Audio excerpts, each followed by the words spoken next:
નમસ્કાર, આપ જોઈ રહ્યા છો નેશન પ્લસ ન્યૂઝ. હું છું આપની સાથે હેતલ ભગત.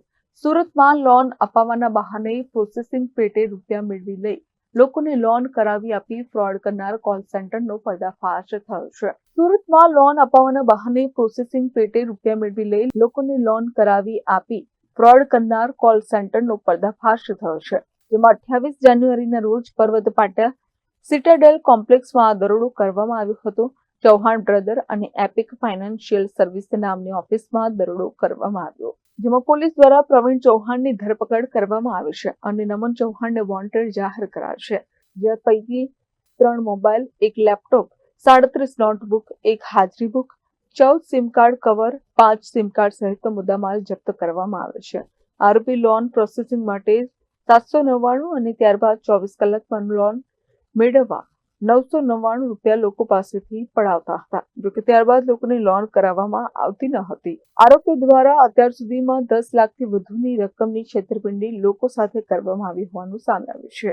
સુરત શહેર સાયબર ક્રાઇમ સેલ દ્વારા ગઈકાલે એક પર્વત પાટિયા ખાતે એક રેડ કરવામાં આવી હતી, જેમાં એપિક ફાઇનાન્શિયલ સર્વિસ નામની એક ઓફિસ ચાલતી હતી, જેમાં અમે લોકોને બાતમી મળી હતી કે ત્યાં એ લોકો લોન મળી જશે 1 થી 2 દિવસમાં, એવી ખોટી લાલચ આપી લોનની પ્રોસેસિંગ ફી લઈ લેતા હતા કસ્ટમર્સ પાસેથી અને એમને લોનની પ્રોસેસિંગ નહીં કરતા હતા. એવી રીતે બાતમી મળતા અમે લોકો ત્યારે જ્યાં રેડ કરી તો ત્યાં એક સંચાલક અને એના સિવાય 6 ટેલિકોલર્સ ત્યાંથી મળી આવ્યા અને પૂછપરછ કરતા, તપાસ કરતા અને તમામ ડોક્યુમેન્ટ જોતા ખબર પડી કે એ લોકો 5 થી 5 લાખ રૂપિયા જેટલાની લોનની વિશ્વાસ આપતા હતા કે 1 થી 2 દિવસમાં ઝડપથી અમે લોકોએ પ્રોસેસ કરાવી દઈશું અને એવી વિશ્વાસ આપીને સામેવાળાથી 799 અને 999 રૂપીઝ લોન પ્રોસેસિંગ ફીના નામે લઈ લેતા હતા અને પછી એમની લોન નથી પ્રોસેસ કરાવતા હતા.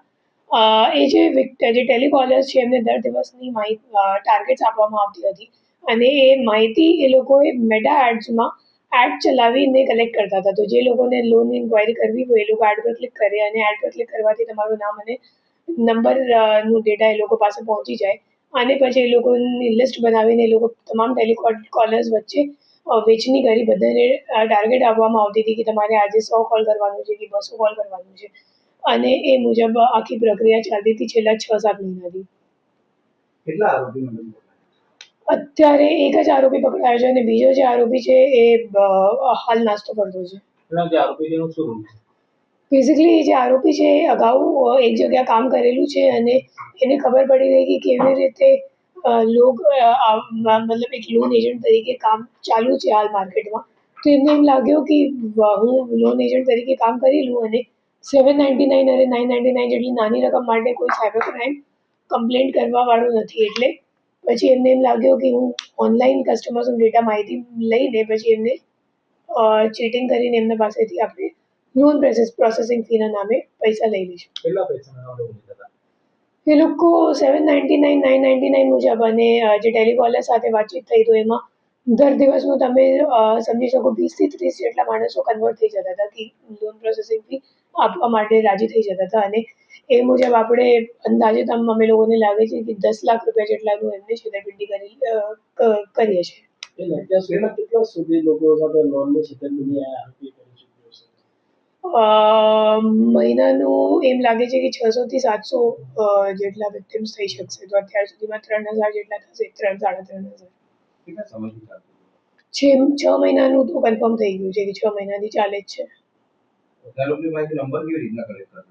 મેટા એડ્સ પર એડ ચલાવતા હતા અને જેને લોન જોતું હોય એ લોકો એડ પર ક્લિક કરે તો એમનું નામ અને મોબાઈલ નંબર એમને મળી જાય. પછી એ મોબાઈલ નંબર આધારે એ લોકો ટેલિકોલર્સ મારફતે કોલ કરાવતા હતા કે તમે હવે એમને કોલ કરીને એમને કન્વિન્સ કરીને એમની પાસેથી લોન પ્રોસેસિંગ લઈ લો. Bureau report Nation Plus News Surat.